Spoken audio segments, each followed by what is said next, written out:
Bonjour le Congo. L'actualité du Congo par des journalistes correspondants à travers le pays. Présentation Jean-Eudes Gongami Kembi. Chers auditeurs, bonjour ou bonsoir, selon l'heure à laquelle vous écoutez Bonjour le Congo sur l'ensemble des radios partenaires. Vous écoutez la radio citoyenne des jeunes émettant de Brazzaville sur 98.6 MHz. Bonjour le Congo, ce sont les voix du Congo. Pour le monde, le tour des correspondants à travers le Congo. Pour l'actualité et les infos des villes et départements du pays avec notre réseau de correspondants. Bonnes conditions d'écoute de cette émission. Nous irons dans ce Bonjour le Congo à Sibiti où des initiatives sont engagées dans le cadre de la RED, plus la réduction des émissions dues à la déforestation. À Imfondo, les pluies continuent de tomber. Il faut prévenir les risques de maladies. Des interventions humanitaires sont déjà signalées. À l'UTT, notre correspondant nous dressera le triste tableau de la pratique du sport dans le district de Mfouati et la joie des populations, surtout des jeunes de Yamba où une nouvelle cimenterie a été inaugurée la semaine dernière. Nous ouvrons cette émission par le département de la Lékoumou où, dans la capitale Sibiti, les outils de la RED Plus se mettent en place avec une réunion consacrée à la gestion des plaintes. Clarisse Milandou, bonjour. Qu'en est-il exactement ?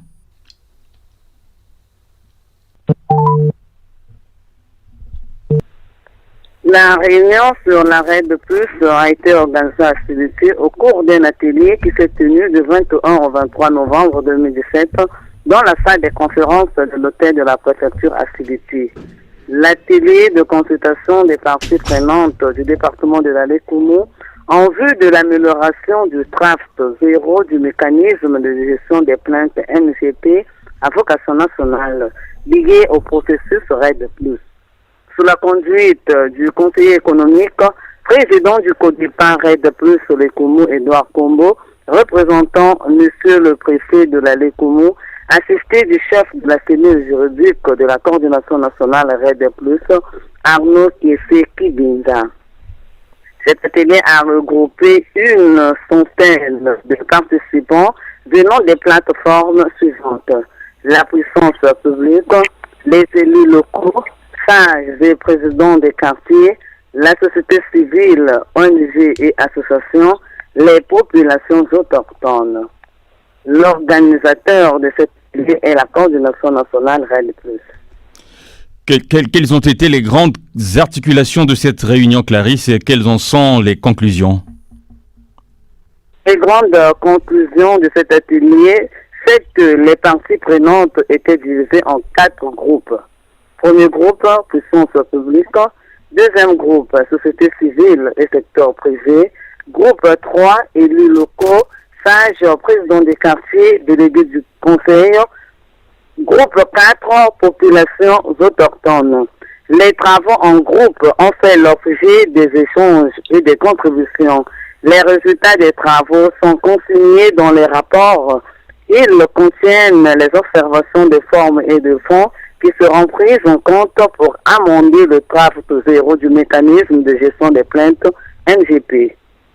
Alors, dites-nous Clarisse, qu'est-ce que cette réunion, cette initiative en faveur de la RED Plus peut changer dans le département de la Lékoumou ? Au cours de cet atelier, on a parlé de la sensibilisation. La population de la Lékoumou doit être informée jusqu'au fin fond des villages, disons jusqu'aux extrémités de la Lékoumou. Merci Clarisse Milandou. Continuez à couper moins d'arbres comme vous le faites si bien déjà, pour sauver l'environnement. Alors bon week-end à vous. Je rappelle que vous travaillez là-bas pour le compte de la radio Ibiti FM. Nous prenons maintenant la direction de l'UTT où nous avons Jimmy Bitemo Mwanza de Radio Colombe. La 4e cimenterie du Congo a été inaugurée la semaine dernière dans le district de Yamba, dans le département de la Bouenza. Alors Jimmy, comment les populations en général et les jeunes en particulier ont accueilli cette cimenterie ? L'installation de la cimenterie d'Angoté dans le district de Yamba a été favorablement accueillie par l'ensemble de la population et en particulier les jeunes du district de Yamba et pourquoi pas les jeunes du département de la Bouenza. Selon les jeunes que nous avons abordés, cette occasion, la cimenterie Dangote est une fenêtre d'emploi qui s'ouvre au moment où le chômage est en train de battre le plein dans notre pays, le Congo. Puisque vous parlez d'emploi, Jimmy, dites-nous combien d'emplois sont créés pour les jeunes, justement. C'est important de le connaître. Hein. Parlons de la création des emplois, 500 emplois directs et 250 emplois indirects ont été créés par la cimenterie Dangote, soit un total de 750 emplois.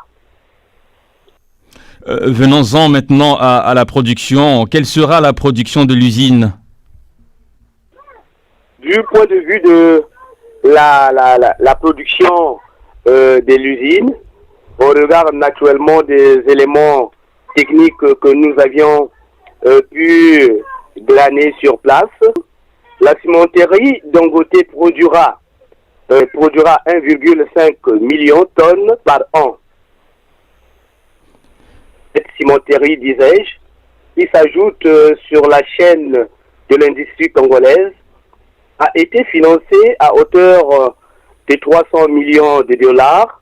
Toutefois, la production cimentière de Dangote vient renforcer celle de la Société Nouvelle de Ciment du Congo, Sonoc, et la cimenterie de Inda, implantée dans le département du Kwilu. Et comme nous le constatons, cette nouvelle donne doit satisfaire la demande nationale et ouvrir des nouveaux marchés à l'extérieur du pays en vue d'écouler le ciment du Congo. Dernière question concernant ce sujet, Dimi. Est-ce qu'il n'est pas à craindre des frottements entre les cimenteries Dangote et Sonoc, tous deux basés dans le département de la Bouinza, dans les deux districts frontaliers, en ce qui concerne les gisements de matières premières? S'agissant de la question de savoir s'il peut y avoir des frottements entre la carrière de la Société Nouvelle de Ciment du Congo, Sonoc en sigle, implantée également dans le district de Yamba, et celle des Dangote, il faille noter que ces deux carrières ne pourront jamais avoir des problèmes, car au regard de la distance qui les sépare, et surtout l'importance de leur gisement, le calcaire restera disponible pendant des centaines d'années. Nous restons avec vous, Dimi, pour parler de sport. Cette fois-ci, dans les années 1980, le championnat national de football a connu l'équipe ASMIF de Mfouati. La ville de l'UTT s'était révélée comme un creuset du handball. Aujourd'hui, plus rien. Quel est le tableau actuel que présente le district de Mfouati dans le cadre du sport? Bon, le district de Mfouati, situé au sud-est du département de la Bouinza,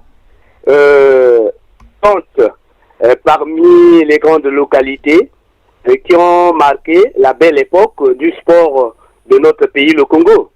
En effet, de 1968 à 1987, l'on a connu des grandes équipes sportives comme AS Sidelou, AS MIF, AS Sidelou en basket, AS Sidelou handball, AS Sidelou volleyball, AS Sidelou pétanque.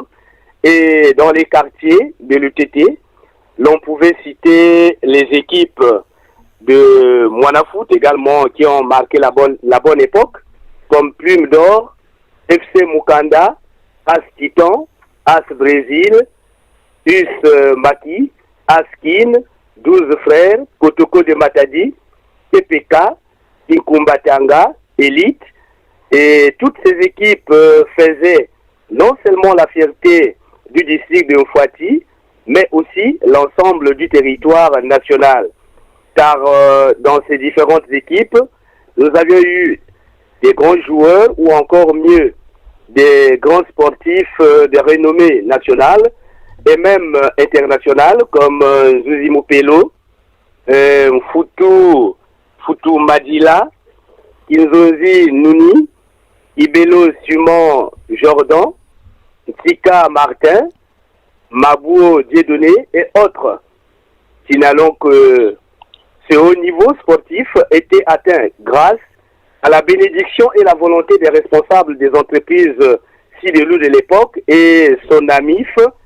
Ce sont donc ces grandes sociétés qui faisaient bien, comme je l'ai dit tantôt, la grandeur et pourquoi pas qui soutenaient ces différentes équipes.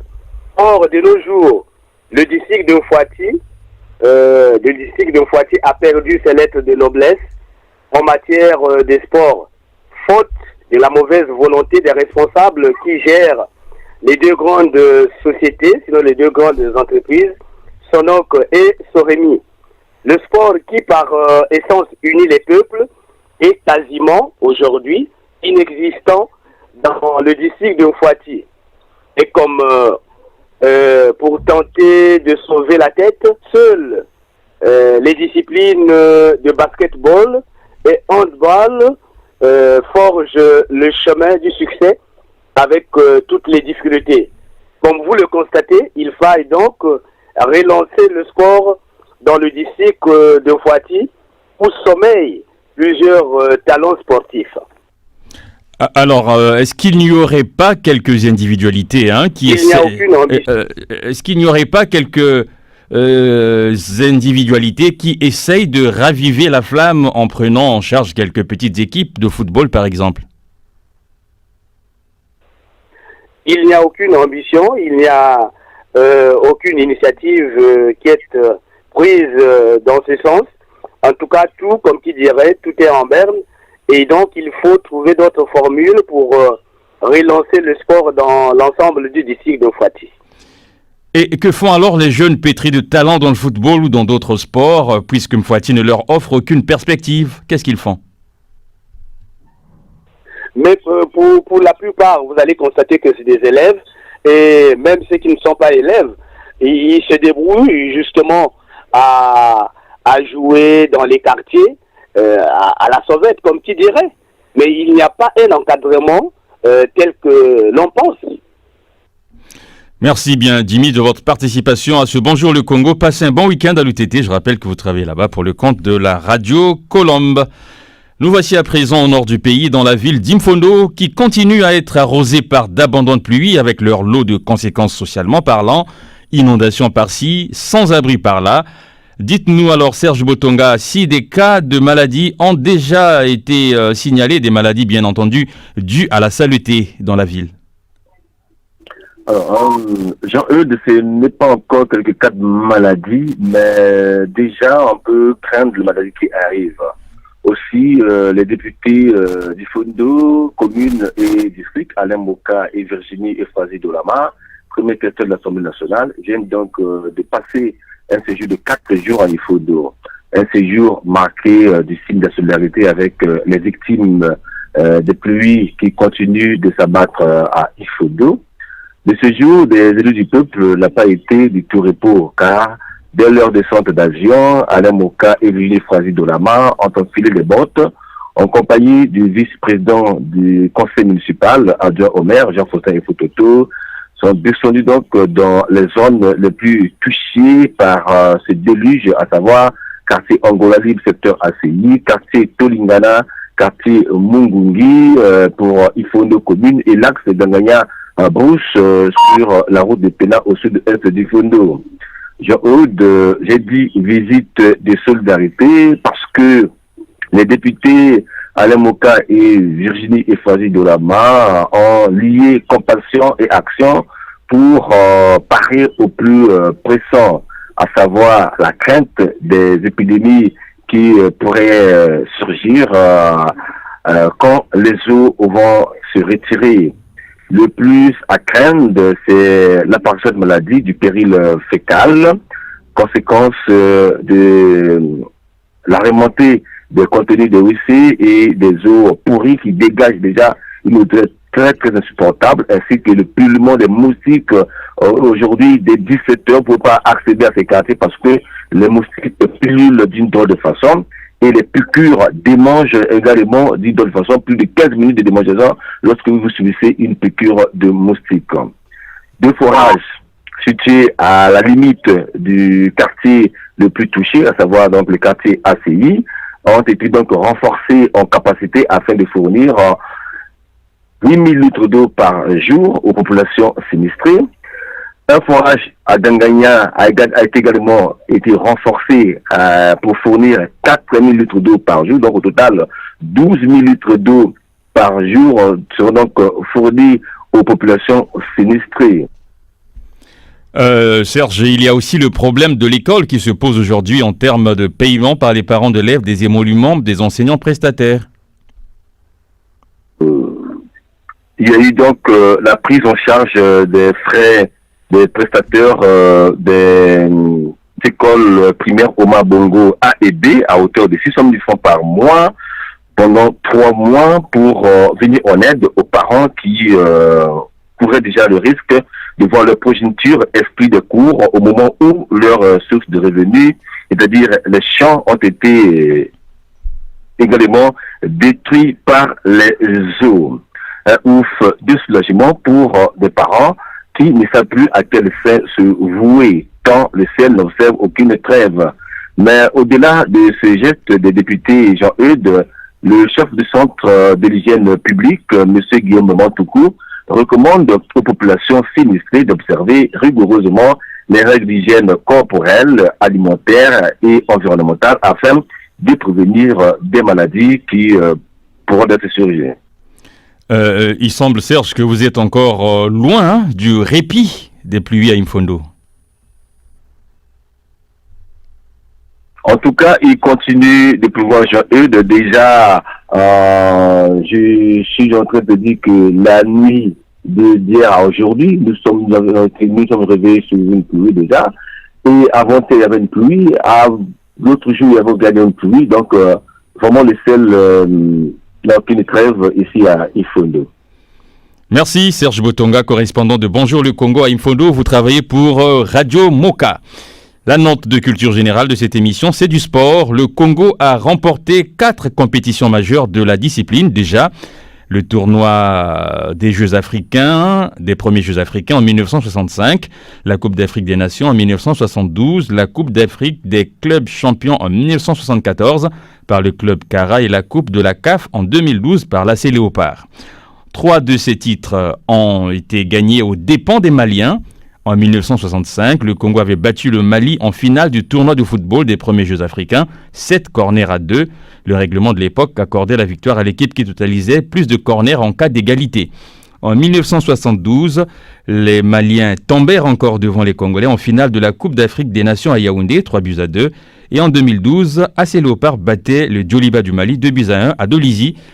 Congolais bourreaux des Maliens, en tout cas c'est le cas de le dire. C'est ici que s'achève cette émission préparée et coordonnée par Sylvain Magnongui, journaliste au groupe Congo Media.